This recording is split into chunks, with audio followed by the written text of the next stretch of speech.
गुजरात के वडोदरा में ward number 3 के भाजपा कॉरपोरेटर पराक्रम सिंह जडेजा ने आज एक बड़ा ऐलान किया है। पिछले 2 टर्म से वडोदरा महानगर पालिका के चुनाव में जीत हासिल करने वाले पराक्रम सिंह जडेजा ने अगला चुनाव नहीं लड़ने का ऐलान किया है।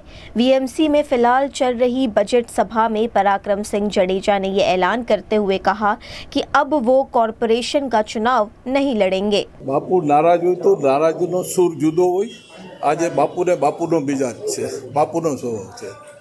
આજ દિવસ સુધી બાપુને વડોદરાની જનતાએ, ભારતીય જનતા પાર્ટી અને અમારા શીર્ષ નેતૃત્વએ કંઈ ને કંઈ આપ્યું છે।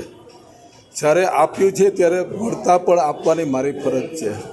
તો મારો કાર્યકર્તા જે 20-20 વર્ષથી મને ચૂંટણી માટે થઈને એના ખંભે ઉપાડી અને જીતાવવા માટે જ્યારે કામ કરતો હોય ત્યારે આવતા દિવસોમાં એને પણ મારે ખંભે બેસાડીને પહોંચાડવાની મારી જવાબદારી છે।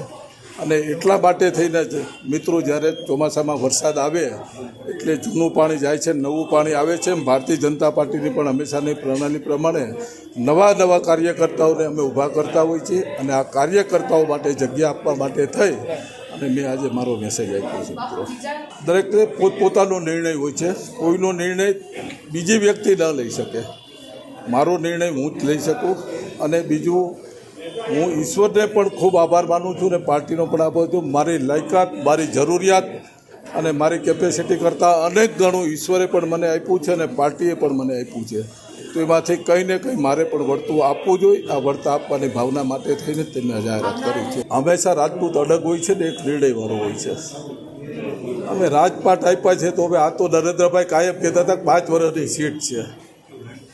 તો આની અંદર બીજો પ્રશ્ન નથી। હું આજીવન ભારતીય જનતા પાર્ટીનો કાર્યકર રહેવાનો જ છું અને કાર્યકરથી મોટું સાંસદ નહીં, અમારા મિનિસ્ટરે પણ કાર્યકરથી નાના છે। મિત્રો કાર્યકરથી મોટું કોઈ લેબલ નથી, કાર્યકરથી મોટી કોઈ હોદ્દો નથી। આ હોદ્દો હું આજીવન ભોગવવાનો છું। આનંદ પણ થશે કે ભાઈ ચાલો પાર્ટીની અંદર જે આપણો શિરસ્તો છે એવો શિરસ્તો કોઈને કોઈ મારી જ પહેલાં મારા સિનિયર ધારાસભ્ય જીતુભાઈ સુખડિયાએ પણ ભૂતકાળમાં આવી જાહેરાત કરી હતી અને એની જ જગ્યાએ યુવાનને તક મળી છે। એવી જ રીતે કોઈને કોઈ યુવાનને તક મળશે અને તમામને પોઝિટિવ નિર્ણયથી ખુશી પણ હોય છે અને એક કાર્યકર્તા કદાચ આપણી વચ્ચે સંગ્રામમાં નહીં હોય એનું નાનું મોટું દુઃખ પણ હોય છે, પણ એ દુઃખ પણ હર્ષનું હશે અને એના આનંદ પણ હર્ષનો હશે।